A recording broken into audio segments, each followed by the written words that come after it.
somebody thinks that they know everything, somebody who's not teachable or coachable. Do we have any athletes in here? High school athletes if you're not college athletes? Right. Would your coach play you if you like had an attitude with them and stuff?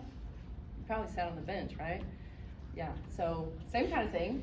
Your boss will know quickly if you are able to and receive feedback in the way that was intended. Remember I said sometimes you have to hear stuff that you don't want to hear but you really need to hear, right? I might need to hear how my conversation sounded abrasive with somebody and hey, let's soften that up. What can we do? Let's role play. Let's talk about what we can say differently next time so that you can be even more effective in that conversation, right?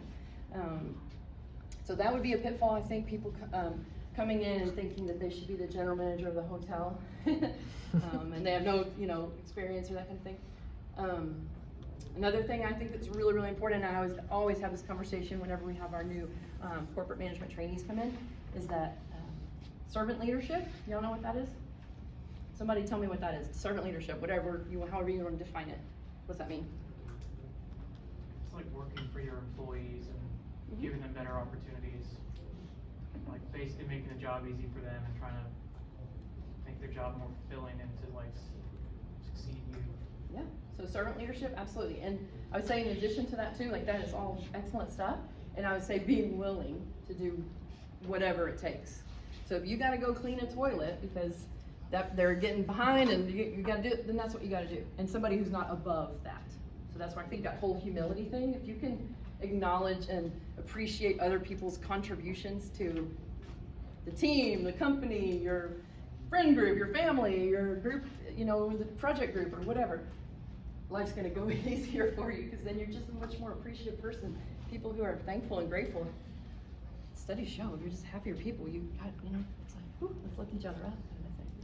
So I think that's a big one, being willing to do that stuff that really nobody wants to do because that really builds rapport. And I can definitely, if I do that, I can have that kind of conversation, those hard conversations when the time comes. And they'll say, you know what? She was in the trenches with me. She cleaned toilets. She made beds. She was back there with me when I had to clean up 2,000 plates, whatever. That kind of stuff. Does that kind of help a little bit?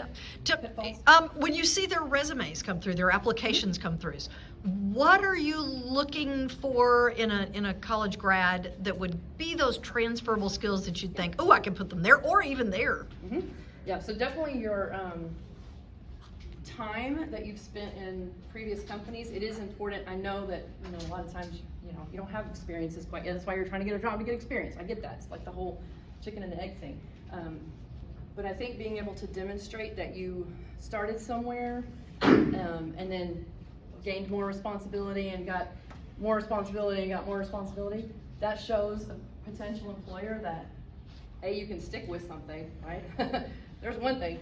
And then two, that you are a good enough worker that they would want to invest in you to do something more and do something bigger and greater, right? Another thing that I always love to see, and it really is like top notch for me, is to see somebody who has made process improvements, and so even somebody who's working in a restaurant and they're an expediter or something like that, and they think, you know what, this process, because you know the process so well and you've learned it so well, it actually might make more sense if because I know we do this and this and this and this, but it might make more sense. What do you think about, like, let's put that there and then let's go there, there, there, there. Let's try it, see what works. So somebody who can do that and know that super, super well, enough to be able to make that process improvement and have the team or your managers go, great idea, I love it, right? Something like that. And I'm taking a simple exercise with a restaurant, but definitely an administrative role or anything like that. I think anytime you have to deal with customer service, whew, that's hard, right? We're customers, sometimes we're difficult people, right? Especially if you're on either side. It's hard sometimes, we get frustrated. As a worker, sometimes as the customer, we get frustrated. So anybody who's got those kinds of skills, I think has, done well. Yeah, what's up? So like when applying, because I feel like some of us are a little older, so we have more job experience. When like listing that on your resume, would you say there's like, you wanted like an applicant to list just their 3 best? Obviously you want all 6 of your jobs, like, hey, keep it concise, but just put like your top 2 or your top 3. That way it's not 4 pages long of I got whatever. you.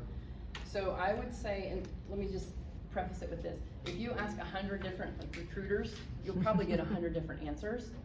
They might be pretty close, but still a little bit different. For me, I want to see that you've worked somewhere. I want to see your employment history and that you've been somewhere for longer than 3 months, 4 months, 2 months. Because usually the problem is the applicant, like they don't, you know, oh, my boss, he was really mean, or he just stopped scheduling me. I don't know what happened. Well, there's a reason, might be, they just stop scheduling you, right? Stuff like that. So seeing that continuous work history is very important. So I would say, put it all on there. I would say, sometimes you don't want to highlight necessarily all of it. If you know, started working at a fast food restaurant, and that's not necessarily as applicable, still put it on there so we can see, oh, okay, yeah, they did, there's not a 2-year gap, right? We don't want to see gaps. If we do see gaps, we want to understand it and we want it to be explainable. But those are kind of flags for us as recruiters. But I would try to keep it to a couple pages, so sometimes, you know, highlight and showcase what you want to out of those situations, but maybe for the jobs that were kind of entry level or something that was more of a temporary kind of a thing, still put it on there, but maybe don't focus on that. So you just give that one line, you know what I mean? Instead of multiple lines. Does that make sense? On a resume then, if Yeah. there's a section that says something like transferable skills or skills or those kinds of things, Yeah. and you say people skills, customer service, process innovation, those kinds of things, and then you don't specify which job you had those in, is that a good enough way for you to say, I'm pretty good at these things? Yep, so people lie, right? Newsflash. People lie on their resumes, embellish, and we all want to look good, right? Some people don't even write our own resumes. Some people have somebody else write their resumes, which is fun to read. So those words might be great, but again, I'm a human being looking at it. I'm not the SEO and all that stuff, so that might be different. So I'm just speaking about our hotel specifically. I want to see in your job history and your tasks of what you've done. I want to see what you did. And so if you can put that into your description of your work at that particular place or company, that's the way I want to see it. Another thing too is quantifying, right? So if you deal with, in your job, you do cash handling of $2,000 a day, you should put that on there. Or whatever kind of quantity of things that you do. If you interact with, 200 customers every day, or if you have, take care of 300 tables or 300 guests at a restaurant or whatever, those are impactful because that means something. Whenever we have a, 100-person or 100-table restaurant, okay, well that means this kind of quantity, right? Somebody can handle this. But if you've been in like a little mom and pop kind of place and you've had 20 tables max, and we're asking you to go like 100 tables or whatever, just make the number up, 75 or 80 tables, you're probably gonna be overwhelmed. So that's probably not the best thing to do, is to throw you into a server role. I'm just kind of giving you an arbitrary example, right? So maybe what I would do is say, okay, hey, how about let's start you as a server assistant, right? Get comfortable, get everything, we've done this a bazillion times, and then rock it, and then, yeah, let's go, server, right? Same thing with bartender. Our bar is really, really busy and turns a lot, right? High turn. So people will come from, maybe it's a super nice upscale bar, but it's really even, slow pace, right? Kind of calm. That's not us. So you would fail, and we're not trying to set people up to fail. So that's the thing, is we're trying to match, right? Trying to get the best match that we can. So we would say, hey, come be a bar back for us. Come learn how our bar is different than the one that you were at, and then rock that job, and then you get to bartender, right? We've done that a bazillion times too. So yeah, kind of getting the foot in the door. I think quantification is a big deal. I think, if you can articulate what you've done to enhance the process or show that you've had leadership skills or more responsibility the longer you've been at the company. Maybe you started as a server, now you're a server trainer. You gotta be somewhat good at what you do to be able to train other people, right? If you're a good server trainer, right? Does that make sense? Do you then train the trainers? Is that one of the things that HR does, train the trainers, or is that a management? No, the department would Okay. train those. Okay. Because it's pretty much people who excel in that role can teach others to do that. And not everybody who's really good at it has the gift of teaching. We know that too. That's what we were Probably talking all about the other experienced day. that. Somebody who was assigned to maybe train you in your job at maybe the one you're at or maybe the previous one they're not a good trainer, right? There's people that are gifted in that area, there's people that are not. And that's okay, we all have different things, but let's maybe try to find somebody else that's really gifted at that. So, yeah, the departments know how to best train because they have the skills and they know what they need to, really be specifically training for. Okay. Yeah. Woo, we good? What other kinds of questions do So we you have? definitely say that, like a loyalty company is valued.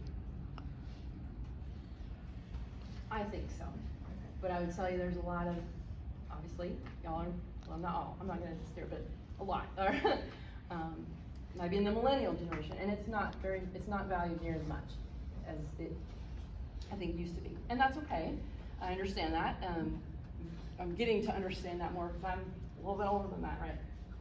I've been working for a long time, so to me, I think loyalty is important, but sometimes that might stymie you too and kind of like stall you out. Because if you work for somewhere and then you work 2 or 3 years, I still think you need to have good solid work history, so don't skip out too early from a job, but give a solid 2 to 3 years, this is my opinion. Show you can do and grow and get more responsibility and make it better than when you started. And then maybe there is another better opportunity that pays you more money that's a bigger company or a bigger role or whatever. So I understand that from people wanting to do and get the best that they want. I will say there's a lot of tenure in our particular hotel. I think our average length of service is, it's almost 15 years, I think. It's very high.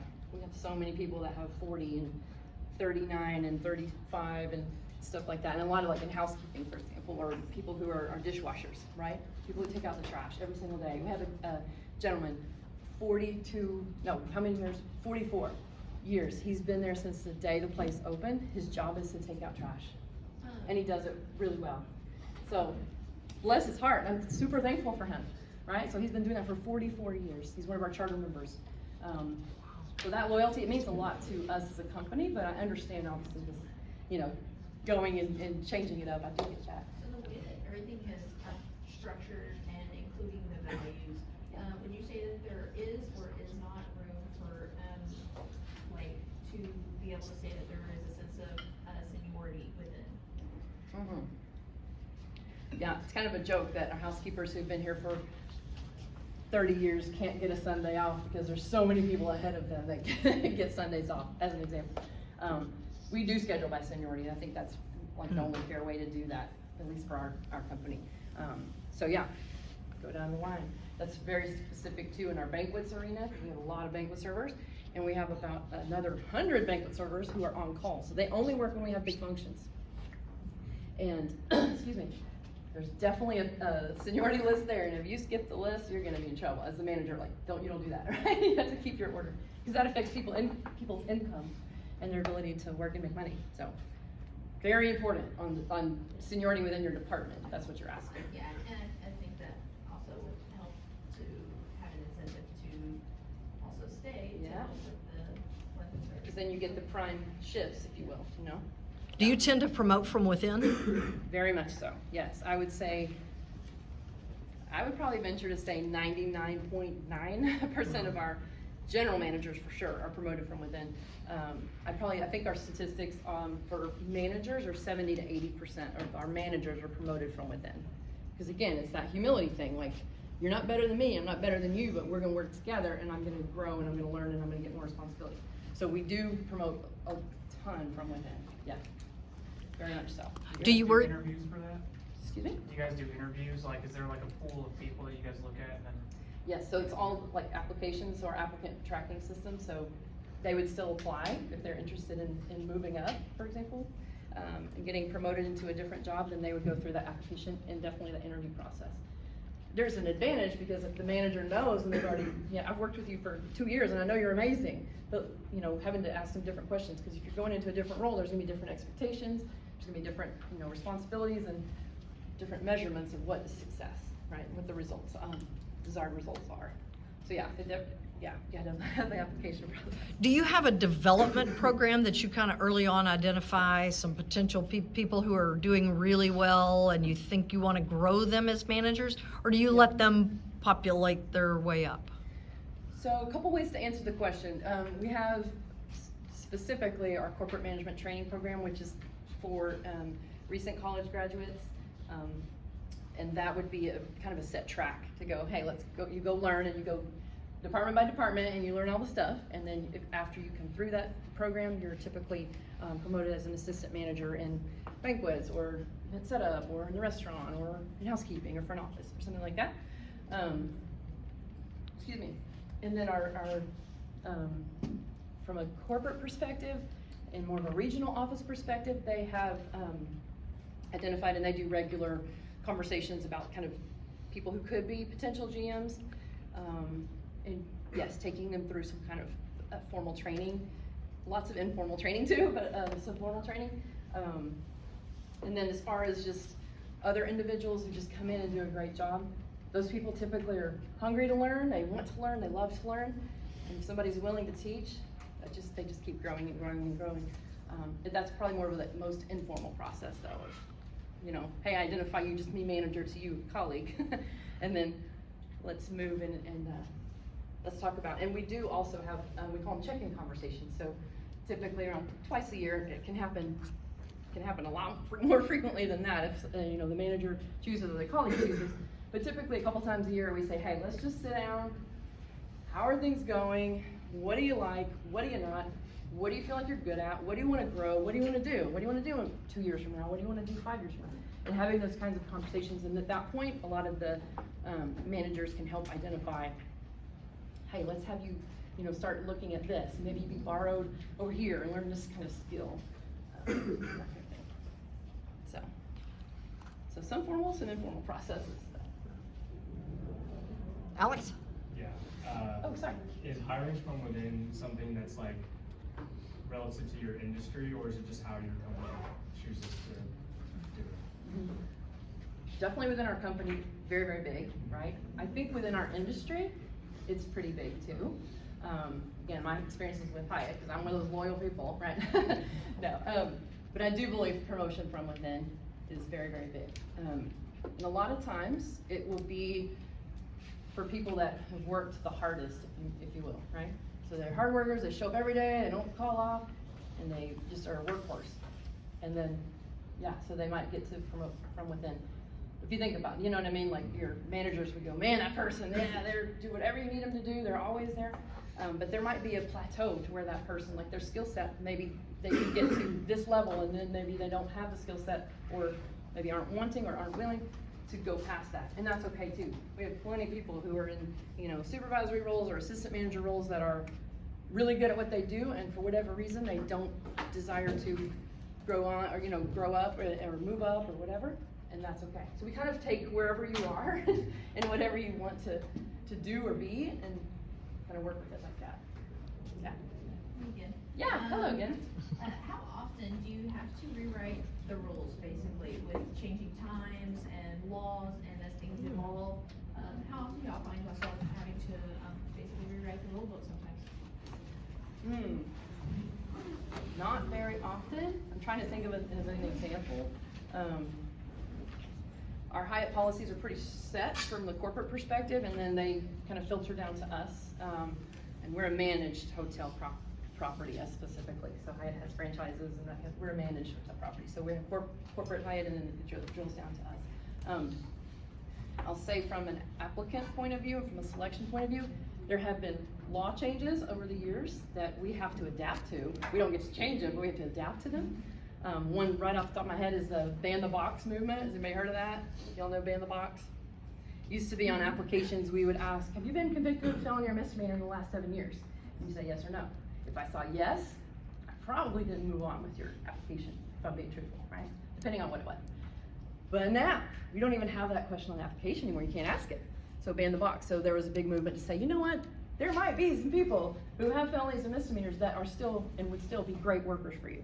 So we're saying, you can ask that question, but you can't ask it until the end of the process.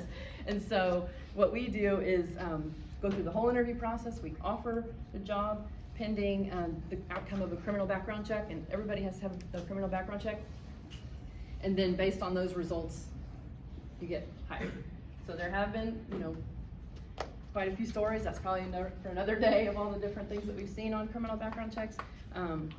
But that process is way at the end now and that means that's, I think, honestly good, because then you have that relationship with people, yeah, you know what? And sometimes I'll say too, people learn, right, from mistakes. We make a mistake and we learn from it. We've had, bartenders who've had DWIs and they said, hey, you know what? Here's what happened. Let me tell you how I've learned from it or grown from it. And that's what we want to see. What did you learn? Are you still going to make a stupid mistake like that, or did you learn and grow? So anyway, I know it's like almost time. And you'll listen to that? You'll Yeah. give them, you won't just blackball them and say you're out of here? Because whenever we get results, it comes back, meets company standards, not meeting company standards, if it's like significant, like some of the serious, we're kind of in the middle. In the middle means we get to make the choice. Okay. And we always talk to people too, because again, always two sides to every story. So, all right? Well, Ms. Eddy, thank you very much. Wow. Great job. I hope you have seen and heard the exact words that have come from our mouths. This is the application. I'm teaching the theory and the laws and that kind of thing, but you should have heard almost what I've been saying this whole semester. As a matter of fact, the Ban the Box is the title of the little box on your book, Ban the Box. For that section where they were talking about that in your book. That's the example they gave in the book. So. And that did pop up on one of mine that I was telling you about, that was in Yes. Yes, yep, sure is, Rep. Well, I had a whole lot of other stuff that I didn't even get to. So, Wow. you well, know, thank you very much. You're welcome. Gosh. Thank y'all. Good luck and all the